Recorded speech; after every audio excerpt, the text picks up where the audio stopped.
Puzhakkal block panchayat 2025-26 project പ്രകാരം SC നഗറുകൾ കേന്ദ്രീകരിച്ച് വയോജനങ്ങൾക്കുള്ള medical camp Tholur ഗ്രാമപഞ്ചായത്തിലെ ഹരിശ്രീ നഗർ റിക്രിയേഷൻസ് ക്ലബ്ബിൽ വെച്ച് നടത്തി. Puzhakkal block panchayat president Lakshmi Vishwambharan camp ഉദ്ഘാടനം ചെയ്തു. പുഴയ്ക്കൽ ബ്ലോക്ക് പഞ്ചായത്ത് ആരോഗ്യ വിദ്യാഭ്യാസ standing committee chairman NV Santhosh അധ്യക്ഷനായിരുന്നു. പുഴയ്ക്കൽ ബ്ലോക്ക് വികസന standing committee chairperson Anitha Suresh Babu, Puzhakkal block panchayat അംഗങ്ങളായ James master, Neethu Kannan, Mejo James, ഗ്രാമപഞ്ചായത്ത് മെമ്പർമാരായ തോമസ് വടക്കൻ, ലിസ ഫ്രാൻസിസ്, ഷീന വിൽസൺ എന്നിവർ ആശംസകൾ അർപ്പിച്ചു. Puzhakkal block panchayat vice president Greeshma Abhilash സ്വാഗതവും Tholur CHC doctor Jith U നന്ദിയും പറഞ്ഞു.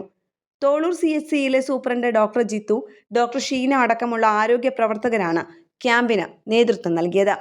കേരളപ്രനാമ ന്യൂസ്, തൃശൂർ.